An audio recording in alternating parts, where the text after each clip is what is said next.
Pernah tak ada perasan, dalam kebanyakan network marketing, semua bergantung pada seorang leader. Kalau leader aktif, tim bergerak.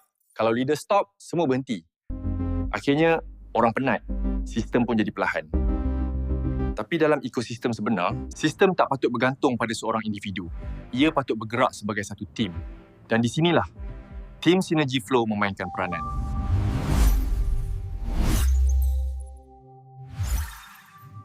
Masalah utama dalam kebanyakan sistem ialah tiada duplication. Ramai orang join, tapi tak faham sistem. Mereka bergantung pada leader untuk explain, untuk guide, untuk close. Bila leader sibuk, tim mula perlahan.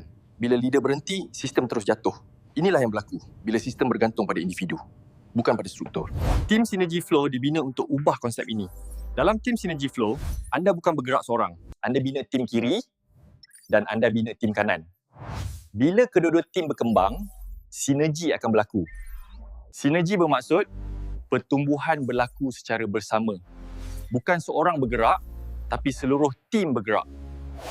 Ini yang ramai orang tak nampak. Tim Synergy Flow bukan sekadar reward. Ia sebenarnya struktur pertumbuhan. Bila setiap orang bina tim dan setiap tim berkembang, sistem akan create momentum. Bila momentum mula terbina, duplication akan mula berlaku. Bila duplication berlaku, sistem mula berkembang secara organik. Masa tu, sistem dah tak bergantung pada seorang leader, tapi bergerak sebagai satu ekosistem. Jadi dalam ekosistem iXFlix, tim bukan sekadar downline. Tim ialah enjin pertumbuhan. Bila sinergi makin kuat, sistem jadi makin stabil.